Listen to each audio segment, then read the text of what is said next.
Bismillah, innal hamdalillah nahmaduhu wa nasta'inuhu wa nastaghfiruhu wa na'udzu billahi min shururi anfusina wa sayyiati a'malina may yahdihillahu fala mudilla lahu wa may yudlil fala hadiya lahu asyhadu an la ilaha illallah wahdahu la syarika lahu wa asyhadu anna Muhammadan 'abduhu wa rasuluhu salawatullahi wa salamuhu alaihi thumma amma ba'du. Alhamdulillah, segala puji bagi Allah Subhanahu wa taala, awalan wa akhiran wa zahiran wa batinan, walhamdulillahilladzi bi ni'matihi tatimmus shalihat. Jemaah sekalian rahimani wa iyyakum jami'an, walhamdulillah, kita bersyukur kepada Allah tabaraka wa taala masih dalam keadaan sehat walafiat, bisa melakukan salat berjamaah dan kemudian melanjutkan dengan ibadah lainnya, yaitu talabul ilm, dan ini adalah ibadah yang sangat mulia di sisi Allah Subhanahu wa taala. Dan pembahasan kita di rangkaian pembahasan tentang fikih keluarga, kita telah membahas berbagai macam hal tentang hukum-hukum yang berkenaan dengan keluarga, walhamdulillah. Dan kita berada di penghujung pembahasan, mungkin 2 kali pertemuan lagi, dan di kesempatan kali ini insyaallah taala kita gunakan untuk membahas tentang hal-hal yang sangat penting yang dilakukan oleh suami istri sehingga rumah tangga yang dijalin dan rumah tangga yang terbina lewat satu akad yang sangat kokoh dan mulia itu bisa terjaga awet, tidak lekang oleh waktu, dan itu bisa harmonis sampai usia tua, bahkan sampai wafat. Nah, jemaah rahmat Allah Subhanahu wa taala, di dalam Islam keharmonisan itu sangat penting. Ini tidak hanya berbicara tentang halal atau diharamkan, tidak juga berbicara tentang hukum yang hitam dan putih, ini boleh, ini enggak. Tetapi bagaimana kedua belah pihak merasa bertanggung jawab bahwa cinta, kasih sayang, keharmonisan itu harus ditumbuhkan, dirawat, dan juga dikembangkan serta dijaga. Dan ini tidak mungkin bisa dilakukan kecuali kedua belah pihak menyadari tanggung jawab ini. Jadi memang harus ada semacam kemauan dari kedua belah pihak untuk merawat cinta, menumbuh kembangkan, dan juga menjaganya.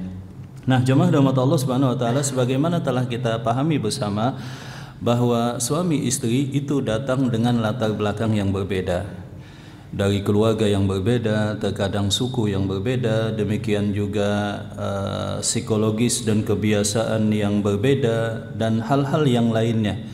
Tentu saja ini jikalau tidak disikapi dengan bijak, tidak berusaha ditumbuhkan keharmonisan, maka tentu saja rumah tangga itu kadang-kadang bahkan bisa terancam oleh hal yang kadang hanya terkesan kecil.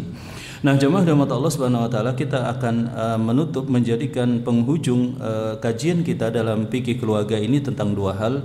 Yang pertama adalah tentang menjaga keharmonisan keluarga, dan yang kedua adalah tentang bagaimana hal sedikit tentang manajemen keuangan keluarga muslim di pertemuan yang akan datang. Yang pertama, jemaah rahmat Allah Subhanahu wa taala, bahwa penting untuk saling memberikan hadiah. Jadi di luar tentang ini kewajiban suami, ini adalah kewajiban istri, dan ada kewajiban bersama, tetapi di sana banyak bumbu yang harus dilakukan. Banyak hal yang harus dilakukan oleh suami dan istri. Salah satunya yang sederhana, terkesan simpel dan sangat ringan, itu adalah memberikan hadiah. Apalagi jikalau hadiahnya berkesan, apalagi jikalau hadiahnya tidak disangka-sangka. Nah, Rasulullah SAW bersabda di dalam hadis yang diriwayatkan oleh Al-Imam Al-Bukhari di dalam kitab Al-Adabul Mufrad, di mana Rasulullah SAW menyatakan tahadu tahabbu, hendaklah kalian saling memberikan hadiah, maka akan tumbuh cinta dan kasih sayang di antara kalian. Hadis ini sebetulnya sifatnya umum, antar sesama muslim secara umum, dan senantiasa kaidahnya, jikalau ada akhlak yang baik yang kita ditekankan untuk melakukannya terhadap orang lain, maka pada prioritas yang pertama kita lakukan terhadap keluarga kita. Pada prioritas yang pertama kita lakukan kepada keluarga kita. Sebagaimana kita diperintahkan jikalau bisa untuk memberikan hadiah kepada orang lain, berarti kita harus lebih semangat untuk memberikan hadiah kepada pasangan kita. Tahadu tahabu, saling memberikan hadiahlah kalian, maka akan tumbuh cinta dan kasih di hati kalian. Jadi kalau misalkan terjadi ketidakharmonisan atau kita ingin menambah keharmonisan tersebut, berikan hadiah yang berkesan. Misalkan suami pulang ke rumahnya tidak lupa membawa buah tangan atau tiba-tiba memberikan kejutan dengan hadiah yang mengagetkan, tentu itu lebih berkesan, bahkan kadang-kadang pada sebagian kasus dibandingkan ungkapan cinta verbal yang romantis. Jadi bahasa hadiah itu menegaskan tentang kepercayaan, tentang komitmen, tentang kedekatan, bahkan tentang cinta kepada pasangan. Kemudian hal yang lain jamaah, di zaman dimana saat ini kebanyakan manusia tenggelam dalam kesibukan, ya kan, mencari nafkah, menghabiskan waktu, bahkan terkadang nafkah itu dicari sampai di ujung dunia. Misalkan ada yang bahkan kerja di luar negeri, ada yang bekerja di lokasi, misalkan ada bekerja yang di tempat yang jauh, atau dia bekerja di kotanya tetapi tenggelam dengan kesibukan, tuntutan pekerjaan, tugas, apalagi sambil kuliah, sambil aktif di masyarakat misalkan. Kadang-kadang sangat sedikit waktu yang disisihkan untuk pasangan dan keluarganya. Ini juga menjadi catatan penting bagi kita bahwa kita harus menyisihkan waktu yang itu bisa menimbulkan keharmonisan antara pasangan. Maka Rasulullah SAW menyatakan, khiyarukum li ahli wa ana khiyarukum li ahli wa ana khairukum li ahli. Sebaik-baik kalian adalah seorang suami yang paling baik kepada istrinya, dan di antara para suami aku adalah suami yang paling baik kepada istriku. Rasulullah SAW juga menyatakan, akmalul mu'minina imanan ahsanukum khuluqa. Sebaik-baik orang mukmin dan paling sempurna imannya adalah yang paling baik akhlaknya. Dan paling baik akhlak yang paling ditekankan itu terhadap si istri dan juga keluarganya. Atau misalkan ayat yang lain kita diperintahkan di dalam surah Al-Maidah, misalkan wa ta'awanu 'alal birri wat taqwa, saling tolong menolong dalam kebaikan dan ketaatan. Berarti prioritas yang pertama itu sebetulnya ditekankan juga terhadap pasangan, suami dan istri. Berikutnya jemaah dalam mata Allah Subhanahu wa taala adalah hal yang simpel namun sederhana tapi sangat berkesan dan penting, itu adalah menampakkan wajah yang ceria, wajah yang penuh senyum kepada istrinya. Kita paham bahwa sebagai suami kadang-kadang di luar rumah itu penuh tekanan, banyak masalah, banyak tanggung jawab, kadang-kadang dimarahin bos, bahkan kadang-kadang di jalan mungkin terjadi insiden atau berbagai macam hal yang lain, suasana hati kita nggak enak. Tapi ketika kita pulang ke rumah, bertemu dengan istri dan anak-anak kita langsung dituntut untuk menampakkan wajah yang ceria. Walaupun habis dimarahin bos misalkan, pulang ke rumah ucapin salam penuh dengan senyuman dan kehangatan. Demikian juga si istri, walaupun pusing di rumah, memasak, ngepel, kemudian ngasuh anak, seakan-akan gak habis pekerjaan, sudah letih fisik dan perasaan, datang suami itu harusnya disambut dengan senyuman. Walaupun setelah senyuman sejenak, tegur sapa yang hangat, setelah itu ngomel nggak masalah. Yang penting pas momen bertemu awal kali nyambut suami itu harus dengan senyuman. Setelah itu nggak apa-apa. Sebab konon katanya wanita itu harus ada 10.000 kata yang harus dilepas. Jadi ketika kita datang, ya wajar kemudian semuanya diceritakan.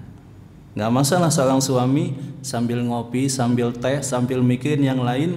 Yang penting istrinya Yang penting istrinya didengarkan, seperti itu. Jadi menampakkan wajah yang ceria. Kita hafal hadis Rasulullah SAW yang diriwayatkan oleh Imam Muslim, di mana beliau menyatakan, la tahkiranna minal ma'rufi syai'an walau an talqa akhaka biwajhin talqin.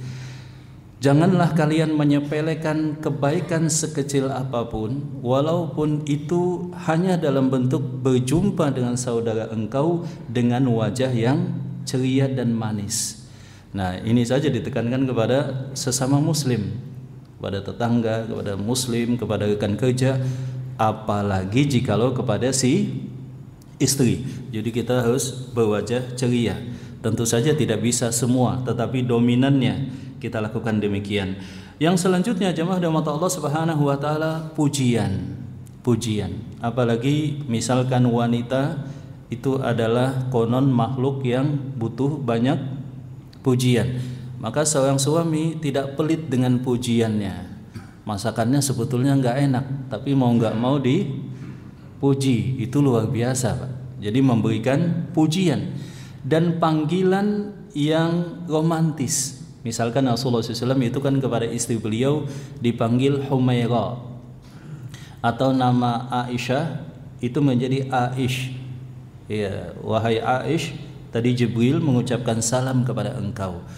Istri atau suami dipanggil dengan panggilan yang paling dia sukai dan menyenangkan. Kadang-kadang kan sebagian suami di HP-nya istrinya ditulis macam-macam, Pak. Ditulis misalkan hal-hal yang gak enak, atau istri di HP-nya suaminya ditulis namanya si fulan misalkan. Ada sebagian orang yang demikian, walaupun tidak ketahuan, itu kan menunjukkan kurangnya adab. Maka seorang suami dan seorang istri memanggil pasangan dengan panggilan yang menunjukkan cinta kasih dan juga penghargaan. Makanya ketika hadis tentang bagaimana adab seorang istri kepada suami, disebutkan bahwa seakan-akan seorang budak berbicara kepada tuannya, atau seorang rakyat berbicara kepada pimpinannya. Kemudian jemaah rahmat Allah Subhanahu wa taala juga ringan tangan, saling memuji, saling membantu maksudnya. Pekerjaan-pekerjaan rumah tangga, makanya kita akan temukan banyak hadis Rasulullah SAW, beliau menjahit pakaian beliau yang robek, kemudian beliau juga menyambung sandal beliau yang putus, itu beliau lakukan sendiri. Demikian juga membersihkan rumah. Jadi hal-hal yang ringan jikalau kita mampu kita lakukan, maka itu dilakukan dengan ringan tangan tanpa menuntut yang lain. Selanjutnya jemaah rahmat Allah Subhanahu wa taala adalah ucapan yang baik. Ucapan yang baik.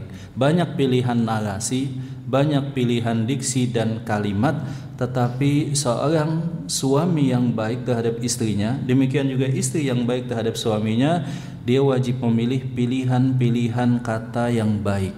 Walaupun misalkan dia terbiasa dulu keluarga besarnya seperti ini gaya komunikasinya, walaupun seseorang menyadari bahwa dia berasal daripada suku fulan misalkan, terbiasa berbicara kencang atau kalimat yang belak-belakan, tetapi penting juga menyadari bahwa kalimat yang baik yang memberikan kesenangan dalam hati itu akan mengawetkan cinta dan kasih sayang.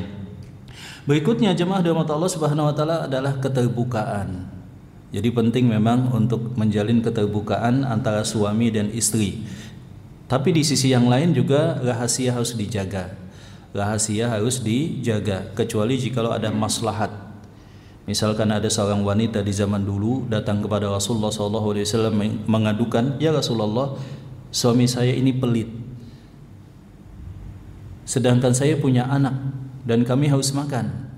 Kata Rasulullah SAW, khudhi, ambillah harta daripada suamimu, ma yakfiki wa auladaki, yang cukup bagi anak dan engkau, boleh diambil, kata Rasulullah SAW, jikalau pelit. Kemudian jemaah rahmat Allah Subhanahu wa taala, demikian juga semacam ada hal-hal yang sangat praktis yang kali ini kita ulang. Bagaimana sih praktek Rasulullah Shallallahu Alaihi Wasallam ketika beliau memberikan keharmonisan kepada keluarganya.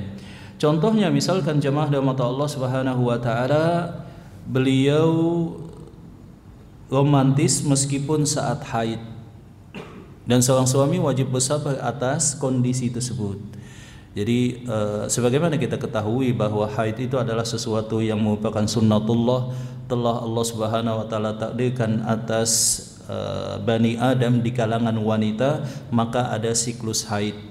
Ya, ketika siklus haid maka sang suami wajib bersabar dan bisa melakukan berbagai macam hal yang sifatnya romantis dengan istrinya.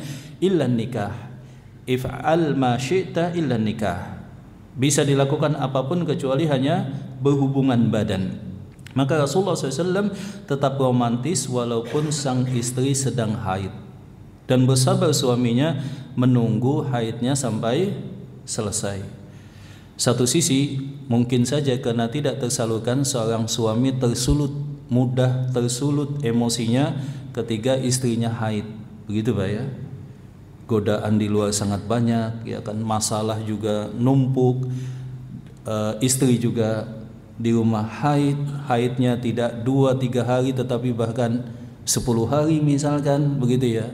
Atau sebagian seseorang bekerja di tempat yang jauh, ketika pulang ternyata istrinya sedang haid, ketika tugas datang lagi istrinya belum selesai haid, bekerja kembali ke tempat kerja misalkan yang jauh, itu kan terkadang merupakan satu ujian terhadap si suami, dan wajib ada kesabaran sehingga itu tetap tidak menimbulkan permasalahan. Nah, hal yang lain jemaah rahmat Allah Subhanahu Wa Taala adalah bahwa Rasulullah Shallallahu Alaihi Wasallam itu beliau sering melakukan hal-hal yang kesannya remeh-temeh. Maka Aisyah radhiyallahu taala anha beliau menjelaskan, adalah aku pernah haid, kemudian aku sediakan minum untuk Rasulullah SAW, tetapi aku minum terlebih dahulu, kemudian aku serahkan kepada Rasulullah SAW, dan Rasulullah SAW meminum dari tempat persis di mana aku meletakkan mulutku. Nah, itu bentuk keharmonisan Rasulullah SAW. Telah kita jelaskan hadis bagaimana Rasulullah SAW juga beberapa kali mandi bersama istrinya. Bahkan telah kita sebutkan juga hadis di mana suatu saat Rasulullah SAW dalam perjalanan bersama para sahabat, beliau berkata kepada sahabat, wahai sahabatku, kalian duluan, aku ingin meluangkan waktu bersama istriku yaitu Aisyah. Ternyata yang beliau lakukan kemudian adalah lomba lari bersama Aisyah radhiyallahu taala anha. Demikian juga hal-hal yang kecil jemaah rahmat Allah Subhanahu wa taala. Contohnya misalkan apa yang dilakukan oleh Rasulullah SAW kepada Safiyah bin Huyai, istri yang baru beliau nikahi ya, ketika peperangan Khaybar. Beliau masuk ke sekedup onta, ada sekedupnya, kemudian beliau yang menutup tirai sekedup tersebut supaya tidak ada yang bisa melihat ke dalam. Dan uniknya ketika akan naik onta, Rasulullah SAW menunduk dan beliau menyediakan paha beliau menjadi pijakan tangga untuk Safiyah bisa naik ke atas onta, kemudian dibantu naik ke onta. Kalau konteks zaman sekarang mungkin nggak seperti itu, bukan onta lagi, mobil ya misalkan. Sesekali nggak masalah dibukain istrinya pintu mobilnya seperti itu. Tapi kalau selalu demikian ya suaminya juga lama kelamaan susah juga kali Pak ya, capek juga. Kemudian jemaah rahmat Allah Subhanahu wa taala, hal yang lain jemaah rahmat Allah Subhanahu wa taala adalah senantiasa berlapang dada terhadap kesalahan. Jadi kalau ada kesalahan pasangan, maka itu dipahami sebagai kekurangan seorang manusia. Allah Ta'ala berfirman, asa an takrahu syai'an, bisa jadi kalian membenci sesuatu, wa yaj'alallahu fi khairan katsira, dan di balik sesuatu tersebut banyak kebaikan. Jadi kita terkadang menyenangi sesuatu, mencintai sesuatu, terkadang itu jelek ada di baliknya. Terkadang kita membenci sesuatu tapi ternyata banyak kebaikan di dalamnya. Dan dalam pernikahan, jemaah rahmat Allah Subhanahu wa taala, fisik itu tidak dominan lagi seiring berjalannya waktu. Kita bisa bayangkan dua keadaan. Yang pertama adalah seorang laki-laki yang terobsesi hanya sebatas kecantikan fisik. Menikah dia, kemudian akhlaknya tidak baik. Itu cinta laki-laki tadi lama-kelamaan pasti akan menipis bahkan hilang. Dibandingkan dengan seorang laki-laki yang mencintai istrinya karena akhlaknya. Makanya dulu ada kejadian seorang suami, dan ini mungkin banyak terjadi di tempat lain, ketika menikah dengan istrinya dia kaget. Ternyata istri cantik yang dia bayangkan ketika menikah tidak seperti yang dibayangkan. Ya, biasa-biasa saja, bahkan tidak cantik, dia bilang demikian. Tetapi karena sang istrinya taat kepada Allah, akhlaknya baik, penuh cinta dan kasih, senantiasa taat kepada suaminya, lama-kelamaan tumbuh cinta dari sang suami. Tumbuh cinta daripada sang suami, bahkan sang suami bersyukur telah menikah dengan si fulan tersebut. Maka ini juga menjadi patokan yang bagus ya rahmat Allah Subhanahu wa taala, bahwa jikalau pasangan kita lama-kelamaan bertambah cinta di atas cinta kepada pasangannya, berarti dia telah berakhlak dengan akhlak yang baik. Maka ini hal-hal yang terkadang sebagian orang juga melupakannya. Hal-hal yang kecil misalkan adalah jalan-jalan bersama, kemudian menyediakan waktu rekreasi bersama anak-anak di rumah, kemudian menjalin kedekatan antara suami dan istri. Nah, demikian juga sebagaimana yang telah saya sebutkan adalah beribadah bersama. Contohnya misalkan umrah bersama, contohnya misalkan ke masjid. Sebagaimana kita ketahui, istri itu sholatnya di rumahnya, tetapi tidak masalah sesekali menjalin keharmonisan, ke masjid, jalan bersama si istrinya. Demikian juga katakanlah tahajud bersama, sebagaimana telah kita jelaskan hadisnya, untuk saling membangunkan antara suami dan istri. Nah, jemaah rahmat Allah Subhanahu wa taala, kemudian ketika terjadi sesuatu itu tidak diekspos keluar. Jadi diselesaikan di dalam, bagaimana itu bisa diselesaikan, wallahu taala alam bisawab. Nah, ini jemaah rahmat Allah Subhanahu wa taala mungkin semuanya telah kita ketahui, tetapi bagi mereka yang tidak punya ilmu, hal yang seperti ini tidak diperhatikan. Atau bagi mereka yang baru menikah, memang satu sisi kemarin kita telah sebutkan, Islam memotivasi menikah dalam usia muda, dalam usia dini, tetapi tidak bisa juga dipungkiri bahwa Islam sangat mementingkan kematangan psikologi. Ya, banyak juga memang yang bercerai karena nikah muda, karena masih labil psikologinya. Ada beberapa tempat misalkan nikah muda di beberapa provinsi tersebut, sehingga ketika nikah terjadi perceraian, dan ini tentu saja hal yang tidak diinginkan di dalam Islam. Nah, jemaah rahmat Allah Subhanahu wa taala, kemudian ini hanya sifatnya tambahan, atau sekalian kita tambahkan dengan hal-hal yang penting juga berhubungan dengan keuangan keluarga muslim. Sekalian, insya Allah masih sempat. Nah, jemaah rahmat Allah Subhanahu wa taala, kalau kita lihat data-data perceraian, itu kan ekonomi kayaknya menduduki penyebab yang keberapa jemaah? Pertama, kalau saya lihat secara nasional itu biasanya ekonomi yang pertama, walaupun beberapa provinsi beda-beda, tetapi umumnya dominannya penyebab pertama terjadinya perceraian adalah karena faktor ekonomi dengan beberapa penyebabnya. Maka sangat penting bagi seorang muslim untuk memahami bagaimana keuangan dalam rumah tangga. Yang pertama telah kita jelaskan dan tegaskan berkali-kali bahwa kewajiban nafkah itu ditanggung oleh si suami. Maka istilahnya sebagaimana kita ketahui itu adalah tulang punggung. Adapun istri bahasa ininya bahasa kiasannya adalah tulang rusuk. Tidak boleh antara tulang rusuk dengan tulang punggung ini tertukar, jamaah dirahmati Allah Subhanahu wa taala. Dan di sanalah ada qawamah. Di sanalah ada al-qawam, sikap kepemimpinan, dan wajibnya istri tunduk kepada si suami. Maka dalam Islam hukumnya ketika istri bekerja itu membawa implikasi hukum. Bagaimana jikalau istri turut menanggung beban nafkah keluarga? Itu bukan hal yang remeh-temeh, bukan hal yang ringan.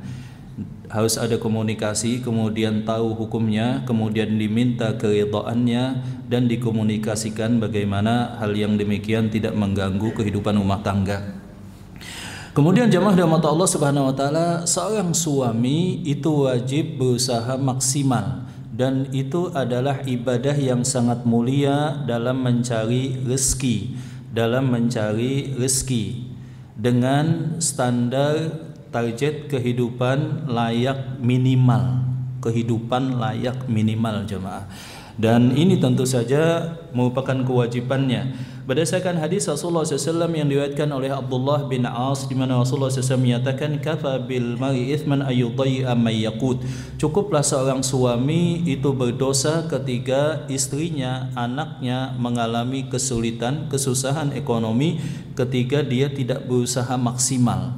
Jadi sampai batas maksimal, bekerja keras dan juga bekerja secara cerdas menghasilkan nafkah tadi. Kemudian telah kita jelaskan nafkah yang dimaksud adalah standar yang moderat, tidak berlebih-lebihan atau mewah, tidak juga sangat berkekurangan. Sebagaimana ini telah kita jelaskan. Jadi bagi mereka yang mempunyai kelapangan, maka dengan standar yang pertengahan. Patokannya 3. Yang pertama, prioritasnya sesuai kemampuan. Adapun yang kedua, sesuai kebutuhan.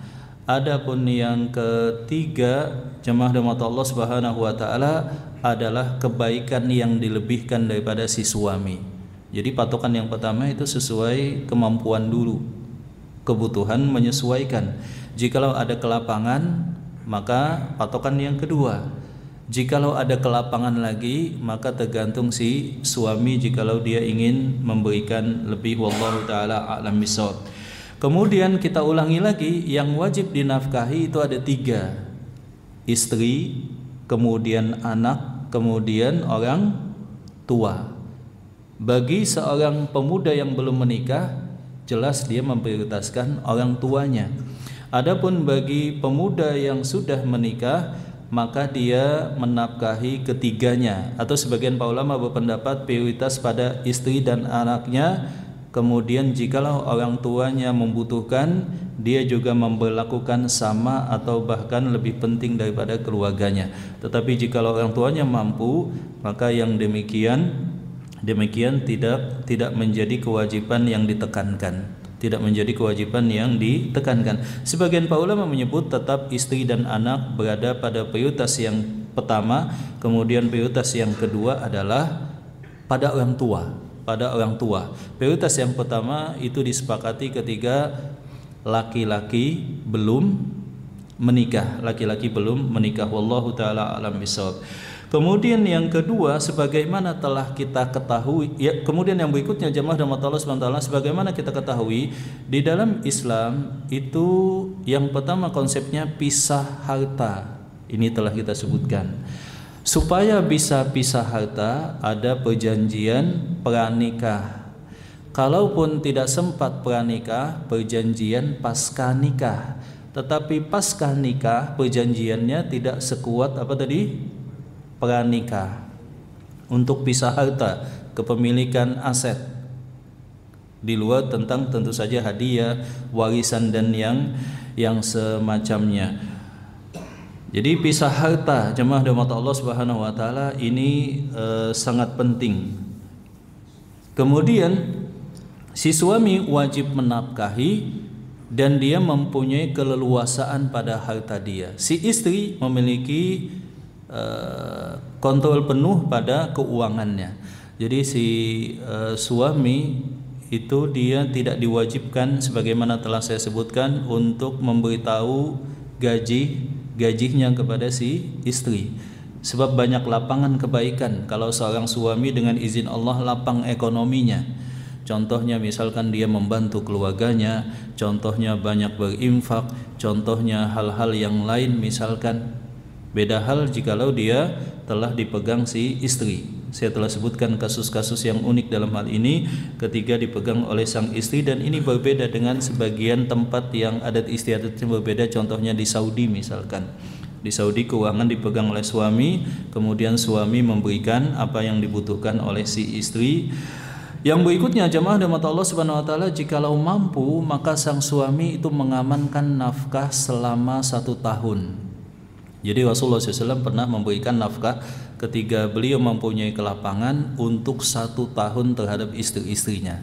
Jadi nggak masalah misalkan kita sedang lapang, berkemampuan, berkelimpahan, kemudian nafkah yang telah disepakati untuk diberikan kepada istri itu telah dipisahkan untuk jangka waktu 1 tahun. Jadinya suami juga tenang, begitu Pak ya. Suami juga tenang. Kalau mampu, kalau enggak tentu saja setiap bulan. Kemudian jemaah rahmat Allah Subhanahu wa taala, umumnya ada 5 pos yang direkomendasikan. Yang pertama tentu saja adalah nafkah rutin. Nafkah rutin ini tentu saja adalah wajib. Nafkah rutin. Kemudian yang nafkah rutin ini biasanya telah saya sebutkan, datanya diajukan oleh si istri, dimusyawarahkan. Kemudian yang menyetujui adalah si suami. Nafkah rutin yang kedua adalah pembayaran hutang. Kalau ini sudah habis berarti nggak ada pos yang lain. Tapi kalau ada masih sisa, jemaah rahmat Allah Subhanahu wa taala, banyaki infak. Masih sisa juga siapkan untuk safety fund, untuk pengaman. Biasanya pengaman ini berapa kali gaji jemaah, berapa kali penghasilan? Kalau bujangan misalkan atau pas-pasan minimal 3 kali penghasilan bulanan. Kalau agak lapang maka berapa kali? 6 kali. Kalau lebih lapang lagi dan lebih aman berapa kali? 12 kali penghasilan. Di dalam Islam itu dibentuk dalam adanya harta nisab untuk zakat. Jadi harta nisab untuk zakat itu bisa jadi pengaman atau dana emergensi. Yang berikutnya setelah itu baru untuk investasi. Jadi investasi itu urutan yang belakangan. Pertama nafkah rutin, yang kedua bayar hutang, yang ketiga untuk infak dan sedekah, yang keempat kalau masih ada untuk dana darurat pengaman, baru kemudian yang berikutnya adalah untuk investasi. Nah, masalahnya adalah jikalau si istri ngajukannya berlebih-lebihan. Suami cenderung melakukan penghematan, si istri cenderung berlebih-lebihan. Tadi kan yang mengajukan siapa jemaah? Istri. Diajukan, kemudian dimusyawarahkan. Siapa yang memutuskan? Si suami. Di sini terkadang ada sudut pandang yang berbeda.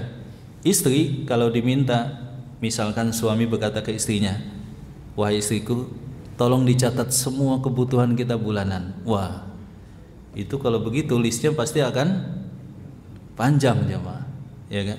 Nah, si suami kemudian melihat, mempertimbangkan, kemudian memutuskan. Maka yang jadi patokan tadi adalah kemampuan, kemudian kebutuhan, dan itu standar pertengahan.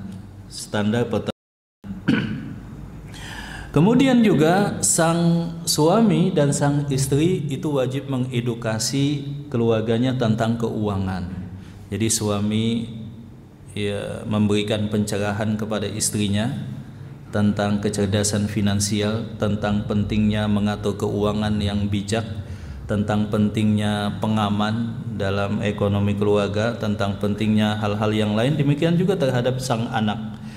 Dan sang suami itu wajib terbuka data terhadap sang istri pada beberapa hal. Yang pertama tentang kepemilikan aset. Jadi suami dan istri terbuka. Saya menemukan ada kasus di mana seseorang meninggal, ternyata asetnya di mana-mana, istrinya sendiri tidak tahu. Nah, ini kan repot juga. Sebagaimana hutang harus diketahui, maka aset juga harus diketahui. Apalagi kalau itu aset misalkan digital. Katakanlah suaminya investasi saham, istrinya gaptek, meninggal suaminya, di sana ada password, kemudian ada PIN, kemudian cara untuk menjual sahamnya, memindah dana dari rekening misalkan saham, penampungan saham ke rekening bank, bagaimana. Nah, itu kan bahaya. Apalagi misalkan suaminya investasi Bitcoin misalkan, meninggal, ya itu bisa hilang gitu jemaah dirahmati Allah Subhanahu wa taala. Maka sang suami itu wajib terbuka kepada istrinya tentang beberapa hal. Yang pertama adalah tentang kondisi secara umum. Jangan sampai istri itu taunya suaminya itu dalam keadaan yang senantiasa lapang, berkelebihan, berkemampuan. Harus dijelaskan. Bahkan kondisi ekonomi dimusyawarahkan. Saat ini kondisi ekonomi seperti ini, kemudian ayah seperti ini kondisinya, pemasukannya, kebutuhan kita, kemudian rencana ke depan seperti itu.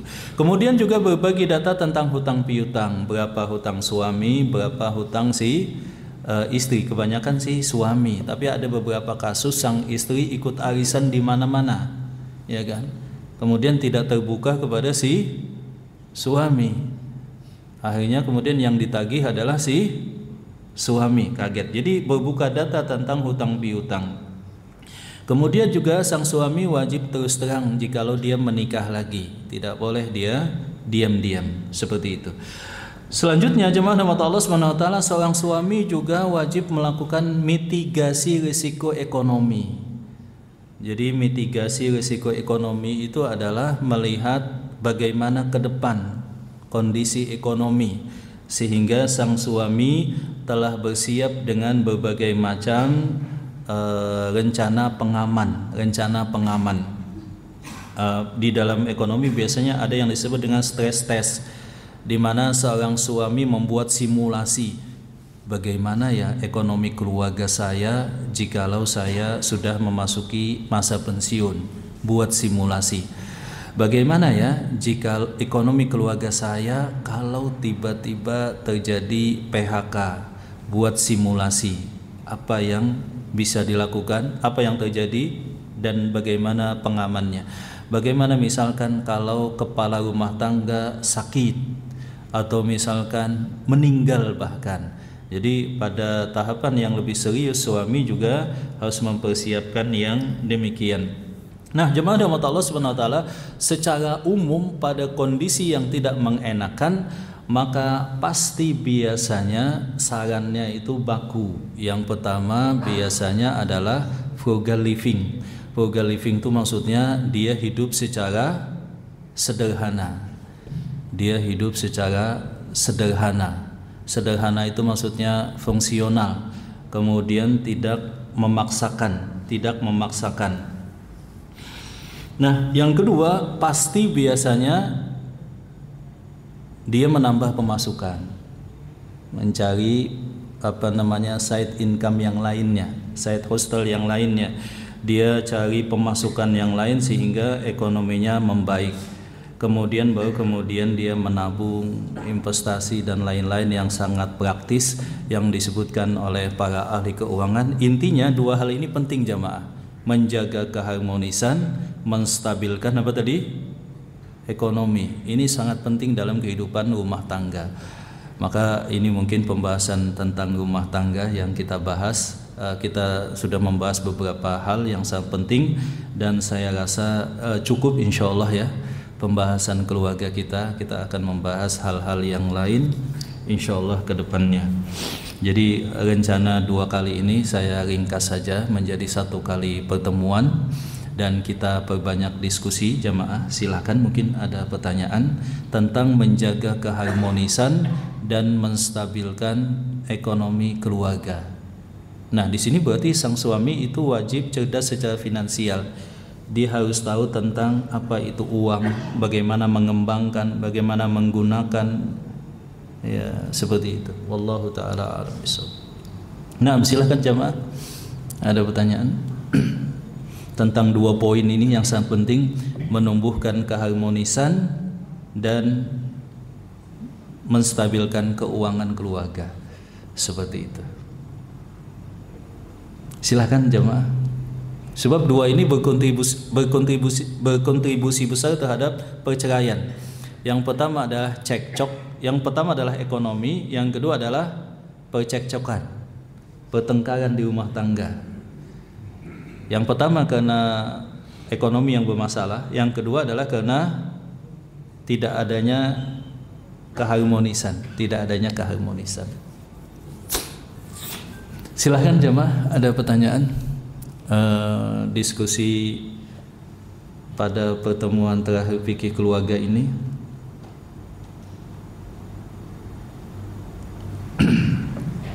Ya, silakan Pak. Berkaitan dengan keuangan keluarga. Iya. Yang utama tidak bolehnya campur harta.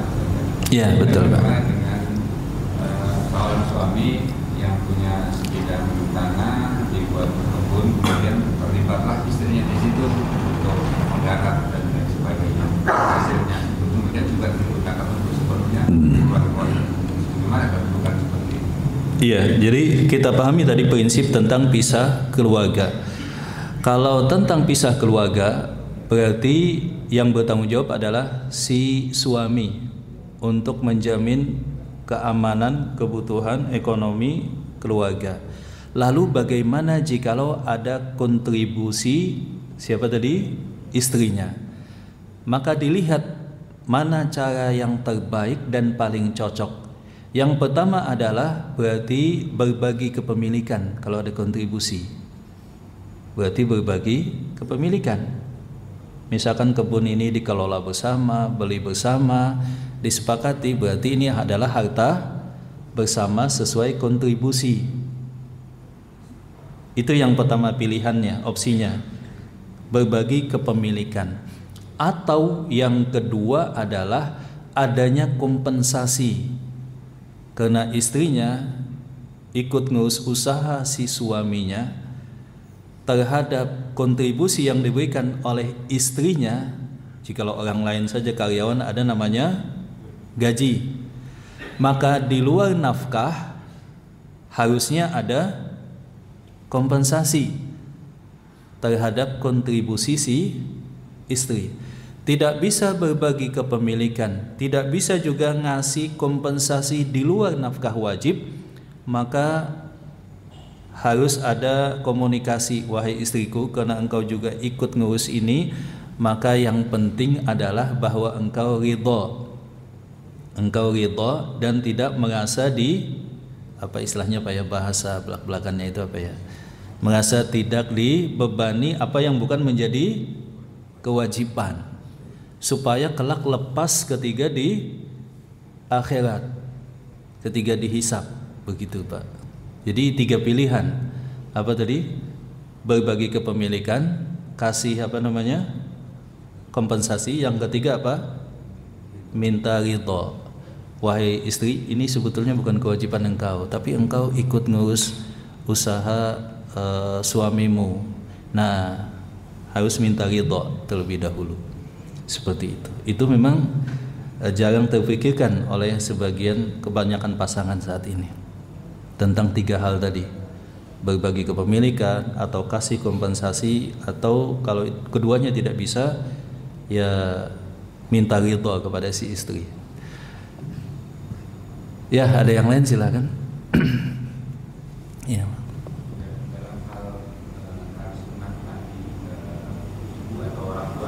Iya. Apakah bisa suami itu memberikan perbandingan seperti warisan gitu ya, rumahnya bisa menentukan jatah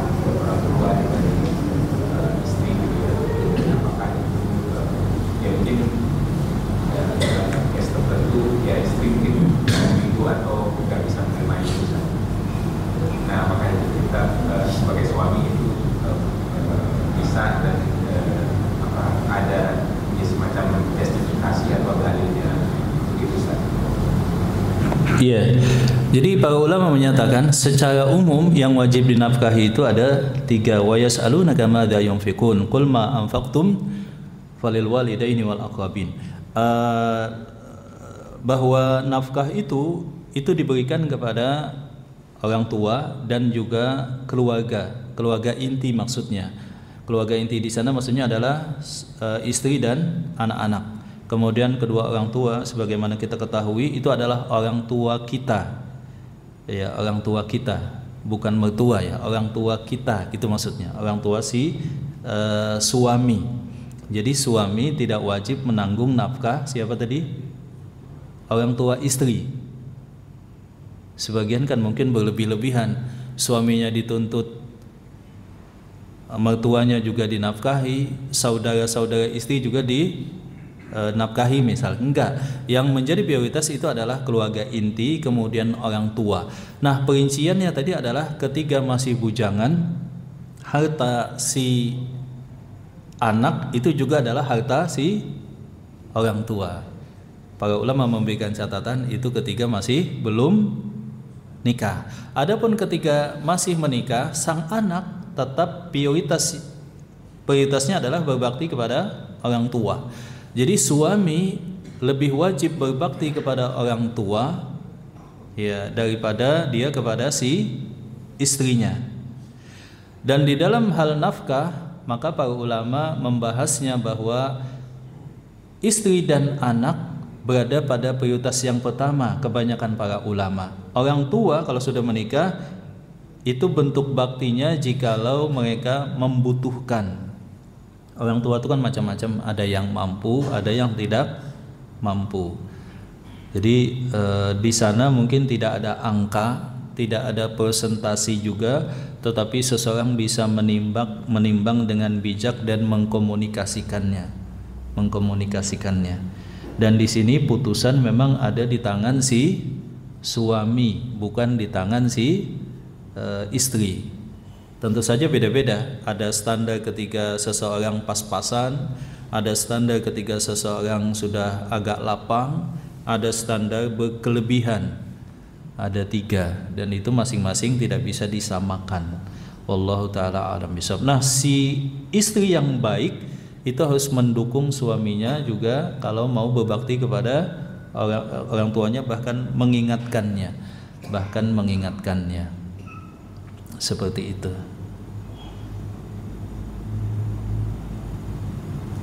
Nah, silahkan mungkin ada yang lain. Iya. Kalau suami istri masing-masing memiliki penghasilan, terus dia membeli atau membangun bangunan rumahnya, Iya. Bentuk pemisahannya bagaimana Pak, supaya kita tahu bahwa harta istri dan suami kan masing-masing sendiri gitu. Bentuknya tanahnya milik siapa Pak? Ya, taruhlah misalnya kita Bangun. ada penghasilan dari suami, ada penghasilan dari istri. Oh iya. Lalu bagaimana cara misahnya gitu Pak ya?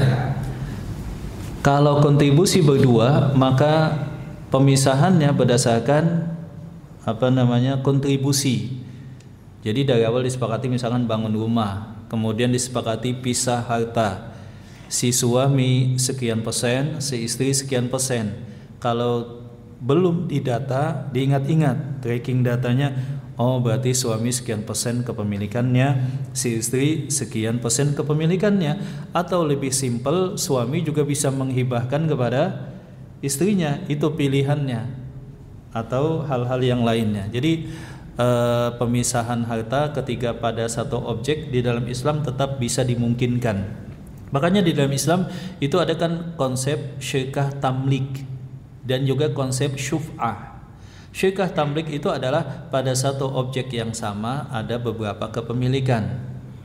Syuf'ah itu adalah pada kepemilikan yang sama, objek yang sama ada beberapa kepemilikan, seseorang tidak boleh melepas dan menjual kepada pihak lain kecuali menawarkan terlebih dahulu kepada siapa namanya?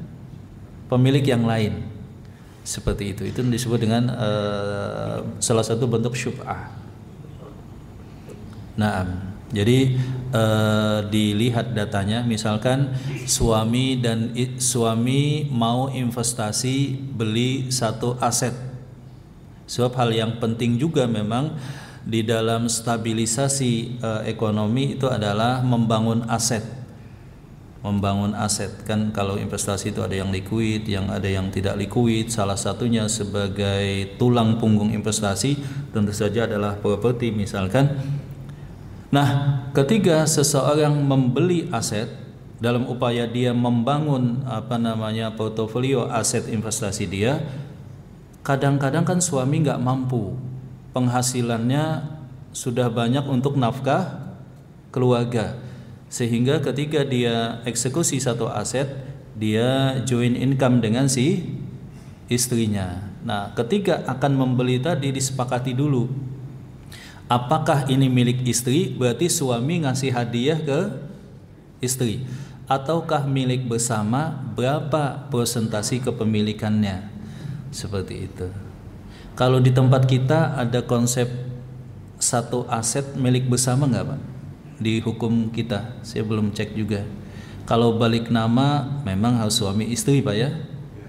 Tapi kalau misalkan satu objek kepemilikan sama-sama sekian persen, kemudian didaftarkan di notaris bahwa satu objek ini ada sekian persen milik si fulan, sekian persen milik si lain-lain, kalau nggak salah nggak ada ya, kecuali kalau diubah namanya dalam bentuk PT kalau nggak salah ya, maka dalam bentuk saham biasanya ya, aset perusahaan kalau nggak salah begitu.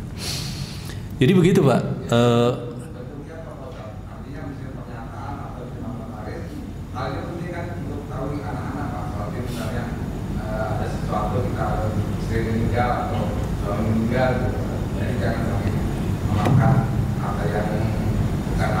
Iya, secara umum itu sudah di cover dan dijamin perlindungan kontribusi istri tadi lewat apa yang disebut harta gonogini. Jadi secara umum, makanya tadi apakah arah kita dalam rumah tangga itu pisah harta ataukah gabung harta?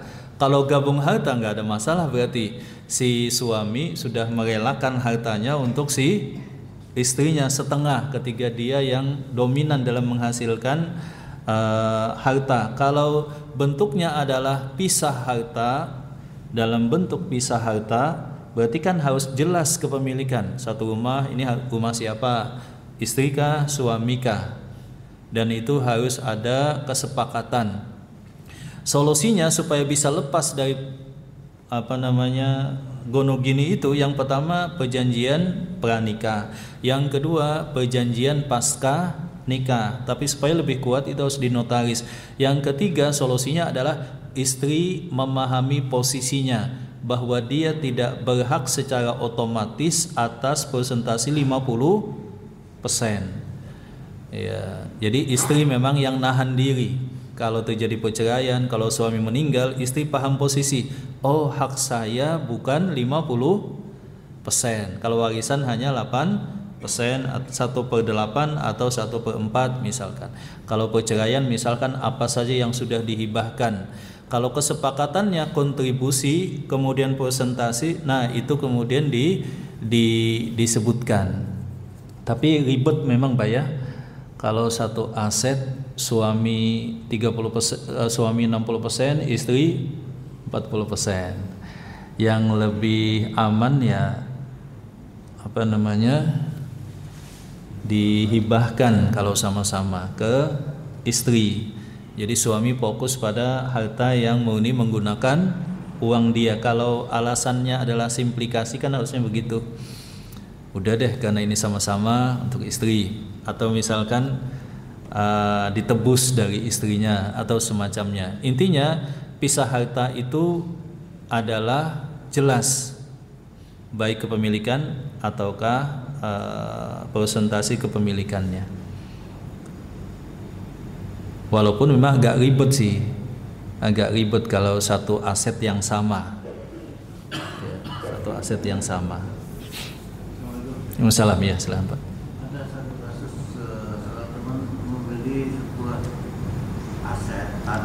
Aset tanah ya. Dari seseorang istri, seorang wanita Ya. yang telah bercerai dengan suami. Bercerai dengan suaminya. Tetapi cerainya itu cerai goib. Ya. Dan sertifikat itu telah dinamai atas nama wanita tersebut. Atas nama wanita. Tetapi ketika dilakukan balik nama di kembali, tidak bisa dilakukan karena terikat oleh kata bersama. Jadi diputuskan oleh pengadilan agama bahwa harta aset tersebut adalah milik bersama, suami 50%, istri 50%. Nah itu ketika dilakukan balik nama tidak bisa dilakukan sebelum mendapatkan persetujuan dari suami. Nah sedangkan suaminya goib, tidak diketahui di mana. Jadi walaupun tidak dinyatakan secara secara spesifik atas harta itu sudah milik wanita, tapi tetap tidak bisa dilakukan sebelum dapat persetujuan dari suami. Jadi itu harta siapa sebetulnya tadi awalnya Pak? Harta itu dibeli ketika masih Rumah tangga. Terus kemudian telah bercerai dalam keadaan goib. Goib. Nah ketika dijual Nggak bisa.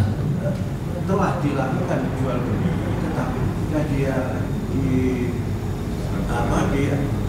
diaktekan menjadi akte jual beli yaitu dialihkan Iya. untuk tidak bisa karena Betul. ada 50% yang dimiliki oleh suami. Ya, sebagaimana telah kita jelaskan, memang pengadilan itu berpegang pada harta gono gini, dan biasanya notaris juga mengikuti hal yang demikian. Demikian. Kemudian ketika terjadi perceraian, maka itu harus mempunyai putusan, begitu ya, putusan pengadilan, dan harta tersebut ya memang lebih amannya memang ada perjanjian antara istri dengan suami pisah harta. Dan yang lebih aman tadi memang pasca nikah gitu Pak. Pranikah yang otomatis diterima oleh pengadilan. Kalaupun pasca nikah memang itu ribet lagi. Biasanya harus punya kekuatan hukum. Iya, seperti itu. Harusnya ketika terjadi perceraian itu tidak membawa implikasi. Sebab kan sudah pisah dan sudah pisah harta.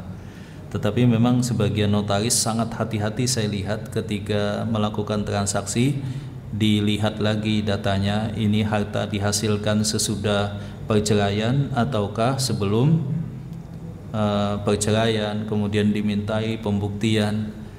Ya, jadinya ini Pak ya, sangat ribet gitu ya. Ya, wallahu taala a'lam bishawab. Ya, silahkan ada yang lain Pak, satu lagi mungkin.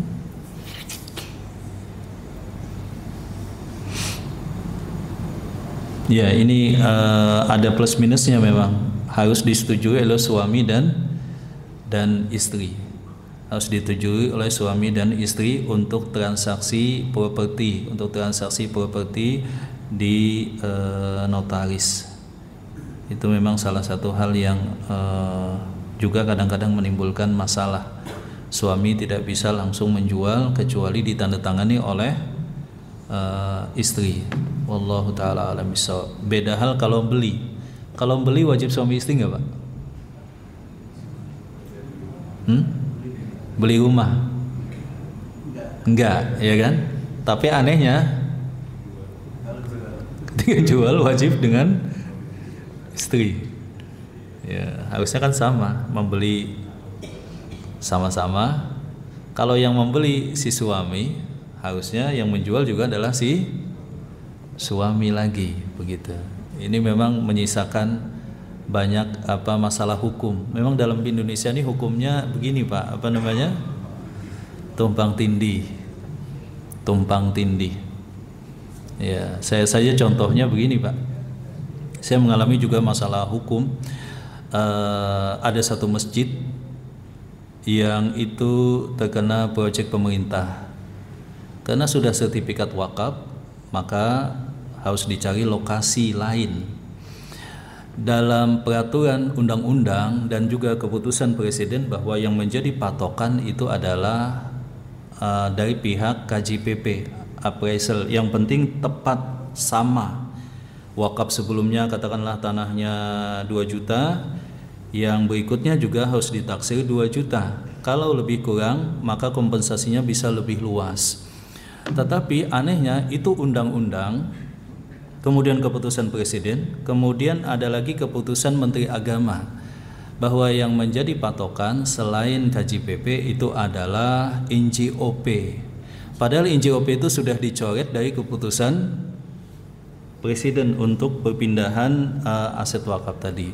Jadi sudah hampir 3 tahun masjid ini belum bisa dibangun sebab harus sama harganya, NJOP-nya, dan kalau bisa luasnya. Ya sudah 3 tahun masjid ini masih terkendala, hampir 3 tahun. Kenapa? Sebab anehnya peraturan Menteri Agama bisa memberikan batasan yang terkesan bertentangan dengan undang-undang. Ini juga terjadi saat kasus haji. Dalam kasus haji sebagaimana antum ketahui, itu kan kalau ada penambahan kota 8% untuk plus, 92% untuk reguler. Nah ini terlepas dari kita sebagai jamaah, kita nggak terkena hukum. Kita kan tahunya Kementerian Agama membuka pengumuman bagi jamaah haji plus yang ingin langsung berangkat bisa langsung berangkat tanpa nunggu. Yang penting dalam waktu 1 minggu harus dilunasi, gitu Pak ya, langsung dilunasi. Ya setelah selesai haji lewat resmi, daftarnya juga resmi, transfernya juga resmi. Misalkan setelah selesai haji ada masalah, itu tidak berhubungan dengan si jamaah tadi. Jamaah pasti pengen cepat, dan yang mengumumkan juga Kementerian Agama. Ternyata setelah ditelisik ada keputusan KMA Menteri Agama yang mengubah undang-undang tadi. Kalau udah undang-undang bagaimana tadi? 8%. Nah, dalam KMA yang dikeluarkan itu bahwa setengah 50-50 karena alasan terbatasnya layanan di Saudi. Nah begitu juga dalam kasus wakaf tadi, maksud saya KMA anehnya bisa mengubah undang-undang. Dan dalam kasus yang lain tadi, kasus notaris, ini juga masih menyisakan banyak masalah hukum, di mana yang membeli suami kadang-kadang tapi tidak bisa menjual kecuali harus dengan istrinya. Akhirnya si suami membuat pengaman lagi. Kalau begitu lebih baik portofolio aset investasinya tidak membutuhkan tanda tangan istrinya, seperti itu. Sebagian membuat perjanjian pranikah, atau dia misalkan membeli dan investasi pada instrumen yang tidak membutuhkan tanda tangan, investasi digital misalkan, atau yang semacamnya. Semoga bermanfaat. Barakallahu fikum. Subhanakallahumma wa bihamdika asyhadu an la ilaha illa anta astaghfiruka wa atubu ilaik. Wa akhda'wana alhamdulillahirabbil alamin. Assalamualaikum warahmatullahi wabarakatuh.